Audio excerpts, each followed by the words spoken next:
It is only the first week of January, but if you're already having some problems sticking to those healthy New Year's resolutions, registered dietitian and author Julie Feldman is here to share with us some tips to kind of keep us all on track. Nice to see you again. Happy New Year. Happy New Year to you too. Okay, so when we're talking about resolutions, so often we hear about them and then a lot of us fall off the wagon. Yes, if you've been to the gym this week, you've seen all those people that haven't been there since last January. I had a tough time finding a spot It's in the parking lot. You're like, yeah, you're not supposed to be here. So what should we be doing when it comes to resolutions? I think that we need to be realistic when it comes to resolutions and not go from 0 to 60 overnight. So if you haven't been to the gym in 6 months, if your resolution shouldn't be to go to the gym 7 days a week. Right. You know, so we want to be realistic with our resolutions and we want to make them fun. And I think when you can involve your whole family in them, it creates sort of that team approach that keeps things going for a long time. So what'd you bring for us? Yeah, so I sort of honed in on 5 types of resolutions to make. So the first one is to stay active, and it doesn't necessarily have to be a huge expense. So you don't necessarily have to go join a gym. I ran to Bed Bath & Beyond and got all my stuff today to kind of highlight just really easy things that we can do at home. This is a really inexpensive home workout piece of equipment. You can download an app to do some workouts at home too. There are so many apps out there, So staying active is hugely important. Okay, the second thing is to stay accountable.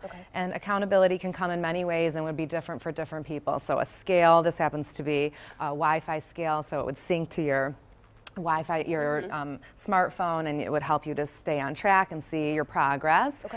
It could be something as simple as a 99-cent notebook where you start taking notes and paying attention to the types of foods that you're eating, and so you can sort of track that. Yeah, so accountability is it really, huge. when you see it, and perhaps if you've done it and you've been good for a few days in a row, maybe might inspire you to kind of keep going. 100%, or you realize, oh my God, I didn't even realize that I was eating that often, or that I haven't eaten in hours and hours. So it is helpful.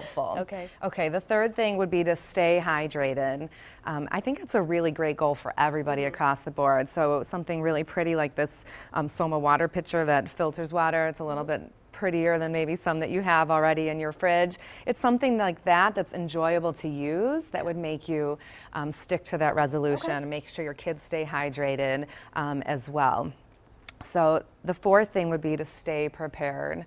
You know, if you leave your house without your lunch bag, you're not going to have a healthy lunch. You So might this head is to the vending machine a or super something. cool. It's already portioned out, so it like tells you perfect. exactly how much to have, and it keeps things easy. And then finally? And then finally, I have stay engaged, and by that I mean find things that make eating healthy fun at home. So whether it's getting yourself a new Ninja to make smoothies and stuff like that, or this mandolin to make vegetables that your kids would really like. It's fun to use, it makes them beautiful, it's simple. Those types of things can be really helpful. And then the last thing I have there in terms of staying engaged is a sound machine, which sort of speaks a bit to finding peaceful time for yourself, whether it's so important, to meditate or just to sit quietly. Even if it's a few minutes. It can be 60 seconds, 10 times a day. You'll have spent 10 minutes, but it will really shift how you sort of view your day.